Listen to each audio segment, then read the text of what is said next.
All right, we'll go ahead and get this started. Congratulations to Cleveland State as they have made the championship game of the Rising League tournament tomorrow night at 7 o'clock at the Indiana Farmers Coliseum. We're now joined by Cleveland State head coach Dennis Gates, as well as a young man that scored 16 points in the winning effort for the Vikings tonight in Trey Gomillion. We will start taking questions. Again, if you've got a question for Coach as well as Trey, you can either post your question in the chat and I'll ask it for you, or raise your hand and certainly will allow you the opportunity to do so. Let's start with an opening statement from Coach. Coach, congratulations. The floor is yours.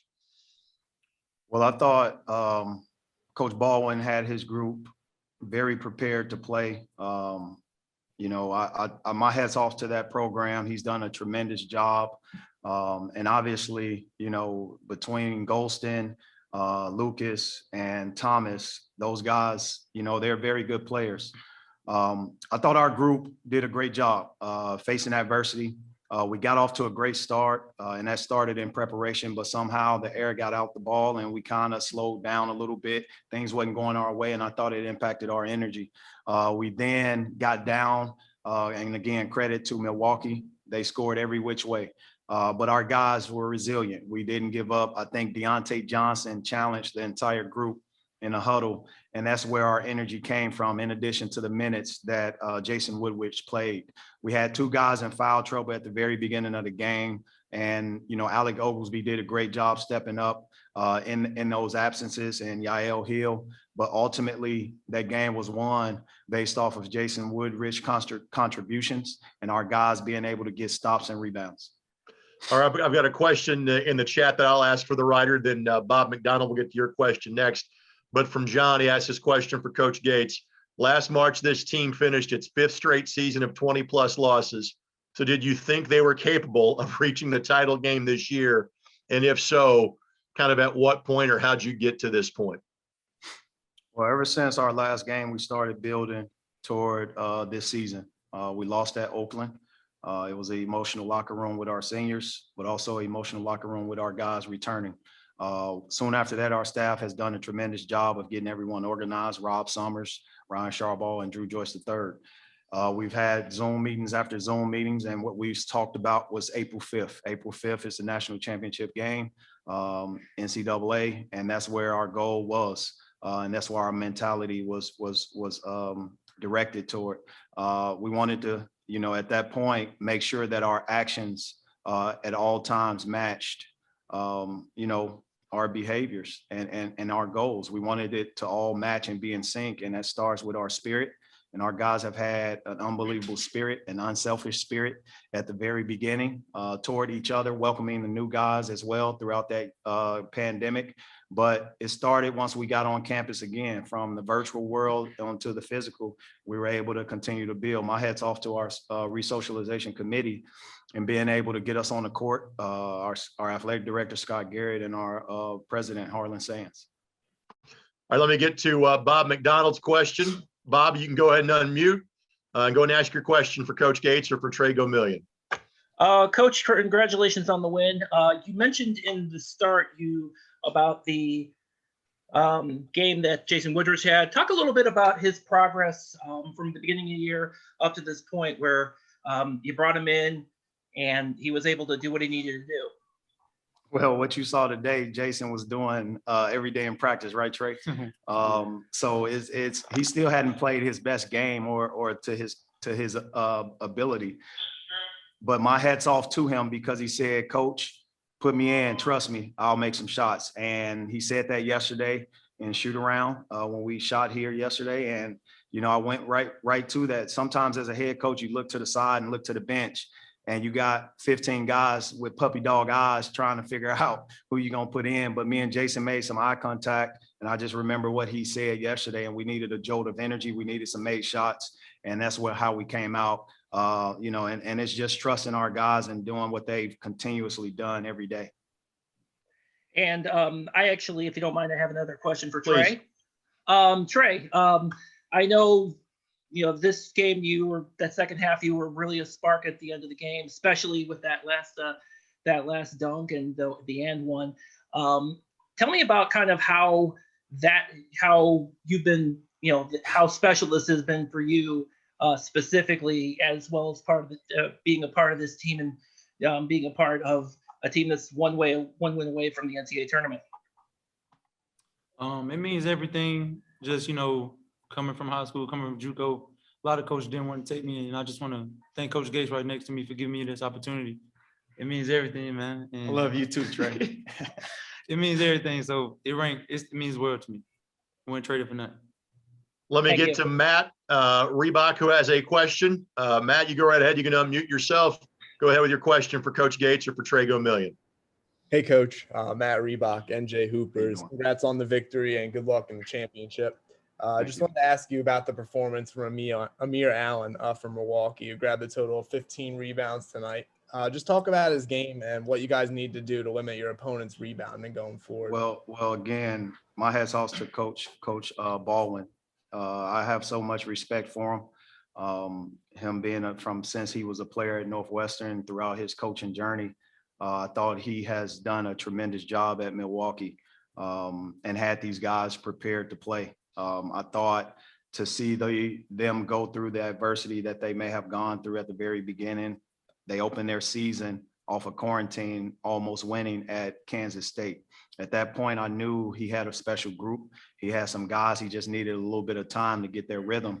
And lo and behold, they were able to come into Cleveland and split. And, my respect for him is tremendous. Amir Allen is just one of those guys that is a diamond in the rough, and he recruited them, and the energy, effort, enthusiasm that he played the game with at the very beginning caused a little issues for us because he had 7 or 8 rebounds, and there was one possession that stood out.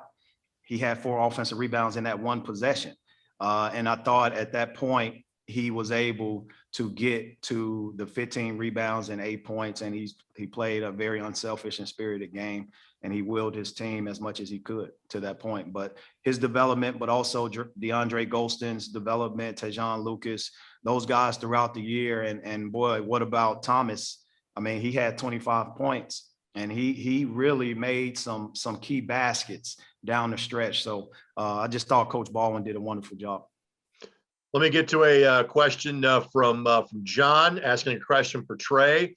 Where does that dunk with a minute left in the game rank among the best in your career? And do you think that Brother Corey is more excited about your game tonight or Mercer's appearance in the Southern Conference Tournament Championship? It ranks. It probably was the top one. You know what I'm saying? At the moment, we only need the bucket. We needed the points. You hit a buzzer beater last year. I mean, this was a You're right. dunk. You're right. But, at the moment, we just needed a bucket. And luckily, my man Chris Green told me, can I get a body today? So I went up with everything and got the N1, knocked down the free throws. Most importantly, TP hit free throws after that and led us to a W. Got a question from August. This is for either one of you, coach or player. In the first half, the Vikings only able to score 25 points. In the second half, you put up 47. What adjustments did you make offensively in half number 2? I'll let Trey Million go first. I got challenged in the locker room by Coach Dickie Nutt. He challenged me. He looked me dead in my face and said, I need you to step it up. So coming out that locker room, we just had a different pep about our step. We came out there and we wanted to win the battle in the points in the paint. And we did that, got some stops, and see what Coach Gates think now. Yeah, I truly believe, it came out with our guys challenging each other at halftime. The success of our team is predicated on our player leadership. They've done a tremendous job challenging each other, but also accepting that criticism in a positive way. There were several situations within the game where it happened, Deontay Johnson, but also at halftime. And I just think, eventually those guys were able to finish in the paint, whereas in the first half, we were missing close shots and bunnies. The other part of it, we was able to defend and stop those guys from getting many baskets inside that paint. I just think our defense stood up and, won us this game, but also the inspiration. When you have 2 starters playing with foul trouble, it takes your aggressiveness away. And once we reset our mental, physical, and emotional mindsets, we were able to now get back to our aggressive style of play. We probably have time for maybe 1 or 2 more questions from our attendees. I'll throw a question to Trey to kind of give time for those to come in. You are now one game away from accomplishing a childhood dream, which would be playing in the NCAA tournament. Just kind of how you're feeling, your mentality, knowing you're potentially 40 minutes away from making the NCAA tournament. I mean, you kind of answered it kind of in your question. It's just 40 minutes, nothing special. I ain't looking forward to after 40 minutes or beyond that, you know, the 40 minutes we got tomorrow. And if it brings overtime, it brings overtime. But I'm just looking forward to that and let the chips fall where they fall. All right. I see no other questions, Coach. I'll ask one more for you. We'll let you both of you guys go. I'm not asking for a prediction, just kind of quick thoughts or synopsis on either of the two teams you could face tomorrow in terms of Oakland or Northern Kentucky. I'll tell you what, our conference has some great coaches. You know, you look at the experience of Coach Campy, who I respect. He's a Hall of Fame coach. Also Darren Horn, who has had experience, not just throughout his years at West Kentucky, but also last year. They were able to cut down the nets and hold up the trophy. It's going to be a battle, and that's what March looks like. It's madness. So best of luck to those two programs. We just got to get back and reset our mental and emotional spirits and see who we play, but also make sure that, you know, Cleveland State University is playing its best basketball. We're at minute 96 tomorrow, and that's the most important minute. Gentlemen, thank you very much. Congratulations on getting to this point, and we'll talk to you after tomorrow night's game. Thank you, and go Vikes. Thank y'all. Thank you. We'll go ahead and get started, gentlemen. Congratulations on a great run through the conference tournament. I know it ended a couple of W short for you. Again, for those of our attendees, you got a question for Coach or for Mr. Thomas, feel free to raise your hand in the Zoom and I'll call on you. I'll unmute you and you can ask your question plus a follow-up, or you can simply post your question in the chat or the Q&A. I'll be happy to read it for you. Coach, let's start with you. Just kind of an opening statement on the game playing out in the way that it did. Yeah, just a disappointing end to our year because we were right on the cusp of doing some really good things. First of all, I'd like to congratulate Cleveland State on advancing. And then just to my guys, every single day we ask so much of them, especially during a pandemic, which is absolutely abnormal to any and everybody. And our guys have been, stellar in the way that they've handled themselves, their maturity. And we had a responsibility as coaches and mentors to our young men to help them navigate this terrain. And they passed with flying colors. And I love our guys and every single one of them. So I'm absolutely proud of them and proud of them for their effort. We had our opportunities today. We fought back from going down early and then, obviously closed the gap and led at halftime and pushed our lead in the second half. And as I told our guys, there were a lot of plays out there on the floor that escaped us, where we had some that we had to make and we didn't, and Cleveland State did, and give them credit when those plays were out there. So hats off to Cleveland State, but there aren't enough words that I can say of how proud I am of my guys. All right, Matt, we'll get to your question coming up in a matter of moments. I've got a question in the chat from John. There's a question for Coach. Have you ever had a player get 11 offensive rebounds in 28 minutes, and how did Amir do it? Your thoughts about his performance tonight? Yeah, I mean, I can't go back and really understand, but Amir's been doing that these last few games where he's been really attacking the offensive glass. He's been a champion in that with his effort. He's a champion in his talk and his commitment to his teammates. And it doesn't surprise me that he has 11 offensive rebounds just because he didn't want this to be the end for him. And I know our guys really appreciate the effort that he gives. And, there's no question that without him, we wouldn't even be in this game today. So I applaud him for his effort. And, he's someone that our guys can certainly look up to, especially with work ethic and the pride that he has with wearing Milwaukee across his chest. Josh, let me get to you next. Just obviously 25 points on 12 and 19 shooting. Talk about your night from an individual standpoint.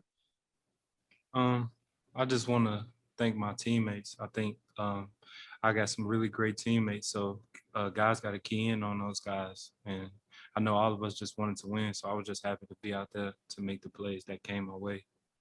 One of the things that Coach Baldwin talked about is the amount of sacrifices that you and your teammates had to make just to get to this point of this season. from your perspective, your thoughts about what you had to give up just to play the sport you love at the Division I level. It's just a number of sacrifices, starting from when we stepped back on campus. COVID, we never experienced anything like that. Like, I don't think no one in a million years would ever expect that to be this big. So being away from your team, one of our, we call it COVID, like at the beginning of the year. So we had to take a pause. So that was just hard. Like, school wise, you can't see your family. We couldn't go home as much because of COVID. So we made a lot of sacrifices. All right, let me get to Matt's question. Matt, you want to go ahead and unmute, ask your question for Coach or Josh? You go right ahead. Hey, Josh, Matt Reebok, NJ Hoopers. Just talk about your relationship with Amir Allen and what it was like to get to play with a player like him over the past few years. Me and Amir relationship is actually very good. We take the sign language class together, so that made us very close just by school. So it's a cool thing. Sometimes we don't even use words with each other. We'll just sign to each other. So that's a great thing. But he's a great friend, great teammate, great brother. Always have your back. And like the 11 rebounds, that's something that Amir does. Like, he won't quit. He's a fighter. So I expect that from him almost every game. Coach Baldwin, obviously every season is unique, but there has never been anything close to like what you and everybody had to go through just to complete this season. What do you take from this group and try to instill in whatever groups you coach down the road? First of all, what I take from this is just how unbelievable of a family that we've become because of this. We had to spend almost every hour together from the standpoint of, our guys couldn't leave campus. They couldn't be around their family. So we've become their family as a staff, as a team, and we're extremely close as a family, and that's what I take from it. And then the other side of that is, our guys, and I think they really appreciate this, that every single day is precious. The life that you have, the love of the game, the love of your teammates, the love of your family that you have. Every single opportunity that you get to be around, whether it's your family or the game, it's absolutely precious, and you can't take that for granted. And the day you take something for granted is the day you lose it. But I know that once we get past this, and hopefully we do, that they'll appreciate every single moment that they've had with their teammates, and that they can grow. And then the other side of that too is just the fact that fighting through adversity was the main thing throughout this entire year. So there won't be anything that our guys, or anyone for that matter, can be hit with that they can't get through. And this is just going to make them stronger, bond even closer together as brothers and family. Again, we've got time for maybe one more question from the group. So if anyone wants to raise their hand or post a question in chat, I'm happy to ask it. Coach, I'll ask you this question simply about the job that Dennis has done at Cleveland State, and to get them to the league championship game in year number 2. Just your thoughts on what he has done as a colleague / adversary in the Horizon League. Well, I know Dennis personally, and it doesn't surprise me where he's at right now as far as what he's been able to do. He's a stellar man. He's a great person, and obviously you can see he's a very good coach, and he's done a great job with that program and those young men that he has on the other side. And all I can do is commend them for the great job that they've done. And it's certainly something that we want to try to mirror and get to where he's at, where we're playing in the championship game. And one more thing before we let both of you go, and given again, everybody's kind of status as far as coming back for next year might be up in the air, but still, given the career he's had for you, just kind of your thoughts on what Te'Jon Lucas has meant to your program in his days as a Milwaukee Panther. Yeah, and I mean, Te'Jon, along with Josh and Amir, they've been the best seniors that you could ever ask for as a coach. They're very close knit. Josh and Te'Jon, they room together, and and they just every single day they just bring an excitement to the court, whether good or bad. If it's a good or a bad day, they just They care and they really work hard each and every day for the coaching staff and for their teammates.